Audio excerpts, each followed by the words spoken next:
सात संगत जी प्यार से कहना धन निरंकार जी। सात संगत जी, आज दासी एक सच्ची घटना के आधारित पर एक विचार लेकर आई है कि सात संगत जी एक बच्ची के साथ कैसे बाबा जी कैसे लाज रखते हैं। सात संगत जी सिमरन में बहुत ताकत है। जो सात संगत जी सच्चे मन से बाबा जी को मानता है, सतगुरु को मानता है, तो सात संगत जी सतगुरु भी उसकी लाज जरूर रखते हैं। इसी प्रकार प्यारी सात संगत जी, एक समय की बात है। सात संगत जी ये बात गुड़गांव की है। सात संगत जी एक निरंकारी परिवार रहता था। उसकी सात संगत जी एक लड़की। सात संगत जी वो चाहते थे कि निरंकारी परिवार में ही उस बच्ची की शादी हो, लेकिन सात संगत जी जरूरी नहीं होता कि परिवार से परिवार निरंकारी मिल जाए। कई बार प्यारी सात संगत जी करनी भी पड़ जाती है। ऐसे ही प्यारी सात संगत जी बहुत कोशिश के बाद भी लड़की की शादी प्यारी सात संगत जी एक संसारी परिवार में हुई। सात संगत जी लड़की को वहाँ पर प्यारी सात संगत जी सेवा करने का बहुत चाव था। सेवा सिमरन सत्संग सात संगत जी बहुत ही किया करती थी। लेकिन सात संगत जी जिस परिवार में गई वो सात संगत जी जोत बत्ती पर विश्वास करते थे। सात संगत जी जब लड़की गई, सात संगत जी वो हर समय नहीं बोलती थी, लेकिन 1 घंटे के लिए सात संगत जी सिमरन के लिए ज़रूर बैठ जाती। दिन में काम किया, काम करने के बाद उसने रूटीन बना ली कि 1 घंटा मैं अपना सिमरन किया करूँगी। और सात संगत जी जैसे सेवा का मौका कहीं मिलता, सात संगत जी शुरू तो गई, लेकिन सात संगत जी धीरे धीरे फिर ये सात संगत जी पारिवारिक में कोई भी नहीं मानता था। इसीलिए प्यारी सात संगत जी सासू ने उसकी कहा कि तुम ये बाहर सेवा पे नहीं जाओगी, ये तो कोई मूर्ति पूजन तो कोई है ही नहीं, वहाँ पर ना ही कोई मंदिर है ना ही कुछ है, फ्री की सेवा है, ये तो फ्री का काम करवाते हैं। प्यारी सात संगत जी और घर में भी प्यारी सात संगत जी कहने लगी कि ना तू मंदिर की जोत जलाती है और ना ही कोई मंदिर के आगे बैठकर सिमरन करती है, तो तेरा कैसा सिमरन है, तू ये पाखंड मत किया कर, तूने ये बंद करना है। प्यारी सात संगत जी लेकिन वही परिवार में रहकर उसको सात संगत जी अपना परिवार भी ठीक चलाना था, अपना घर बार भी ठीक चलाना था। सात संगत जी सास का हुक्म मानकर उसने सब कुछ बंद कर दिया, लेकिन सात संगत जी बहुत ही उदास रहने लगी। सात संगत जी इधर उसके पति और ससुर भी नहीं मानते थे कि ये सेवा करे या फिर सिमरन पर बैठे। प्यारी सात संगत जी ना ही सत्संग पर भी जाना बंद कर दिया। सात संगत जी वो घर में घुटती रहती, लेकिन सात संगत जी अपने घर को मानने के लिए उसने ये बलिदान दे दिया। सात संगत जी ऐसे ही फिर अपने घर के पर गई, 8 दिन के लिए अपने घर पर गई। सात संगत जी घर पर जाकर वहीं पर निरंकारी कोठी गई। सात संगत जी वहाँ पर एक उनको बुजुर्ग महिला सात संगत जी बहन जी मिलती थी। सात संगत जी वो उनको मिली। सात संगत जी बहुत ही पक्की मानी हुई बहन जी थी। सत्संग पर डेली आना, सेवा सिमरन सत्संग बहुत ही करती थी। सात संगत जी उस बच्ची को देखते ही वो माता जी कहने लगी कि क्या बात बेटा, आप सिमरन वगैरह नहीं करते, ना ही सेवा पर आते हो। तो सात संगत जी लड़की फूट फूट कर रोने लगी।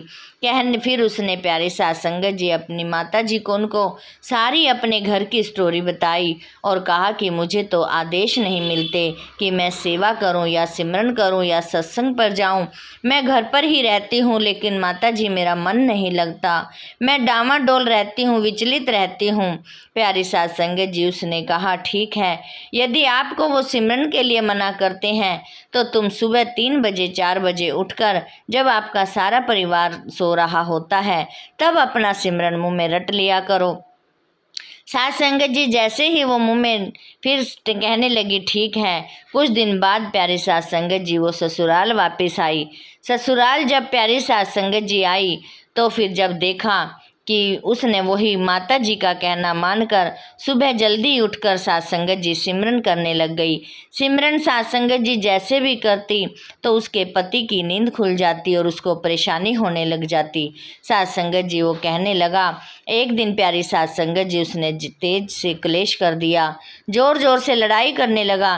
कहने लगा कि अब तू ये सुबह उठकर क्या हमारे ऊपर जादू टोने करती रहती है, क्या मुंह में बड़बड़ाती रहती है, हमें तेरी भाषा समझ नहीं आती।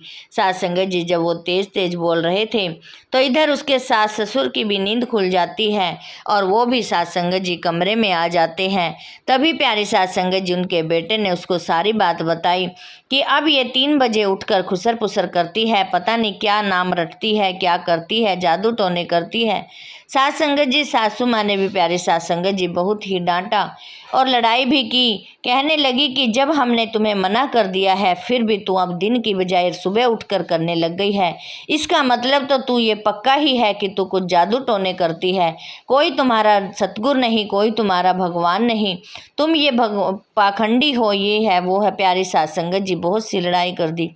सास संगत जी लड़की रोने लग गई और सास संगत जी सासू माँ ने शर्त रख दी कि यदि तेरा सतगुरु इतना सच्चा है, इतना दयालु है, इतना कृपालु है, इतनी तेरी लाज बचाने वाला है तो सतगुरु तेरा स्वयं चलकर हमारे घर पर आएंगे, तभी मैं मान जाऊंगी कि तेरे दिल की भी बात समझते हैं वो।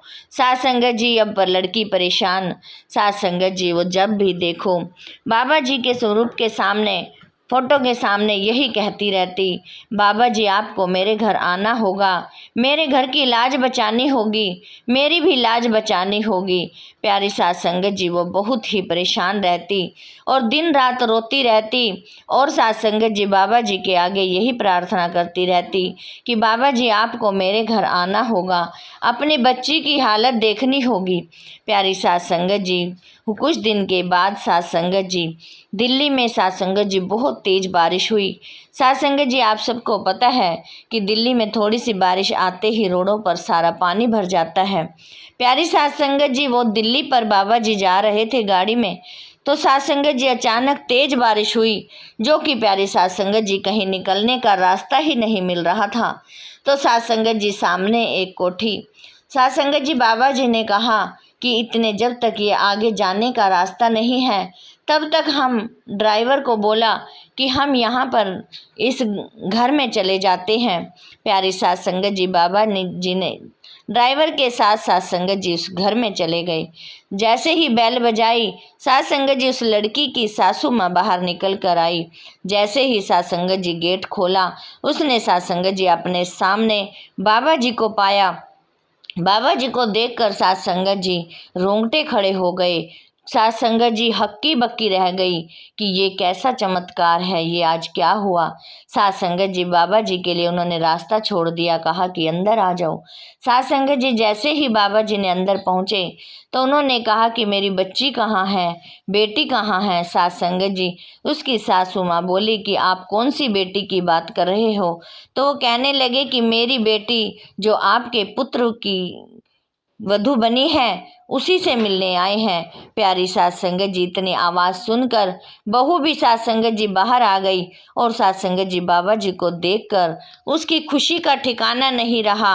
आंसुओं से सारी सास संगत जी बाबा जी के चरण धो दिए।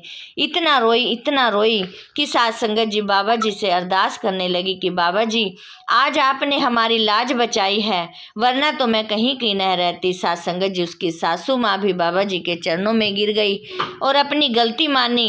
कहने लगी कि बाबा जी हमें क्षमा करो, हम भटक गए थे। हम सास संगत जी इसको आगे से हम कुछ नहीं कहेंगे। हमने बहुत इस पर अत्याचार किए हैं कि आपसे दूर करने की कोशिश की है, लेकिन इसका विश्वास इतना अडम्ब कि ये इस ना सास संगत जी नहीं छोड़ा। सिमरन भी ये छुप छुप कर करती थी। सास संगत जी यही सास संगत जी के विश्वास की है बात। सास संगत जी जिसको सतगुरु पर विश्वास है तो प्यारी सास संगत जी वो चाहे कहीं भी रहे, जंगल में रहे, कोठियों में रहे, कहीं भी रहे, सास संगत जी बाबा जी वहीं पर ही उसको दर्शन दे देते हैं। सतगुरु वहीं पर संभाल लेते हैं। सास संगत जी विश्वास भरी कहानी। सास संगत जी ये सिमरन में ताकत है, सेवा में ताकत है, सत्संग में ताकत है। आओ प्यारी सास संगत जी हम सब मिलकर सेवा सिमरन सत्संग करते हुए बाबा जी के सास संगत जी सतगुरु माँ के चरणों में अपना अंतिम समय तक सास संगत जी तोड़ निभाएं। सास संगत जी दासी से बोलते समय बहुत सारी गलतियां हो गई होंगी, अनजानी बच्ची समझकर क्षमा करना और सास संगत जी दासी के चैनल को भी सब्सक्राइब करना, लाइक करना और सास संगत जी शेयर भी करना। सास संगत जी प्यार से कहना, धन्य निरंकार जी।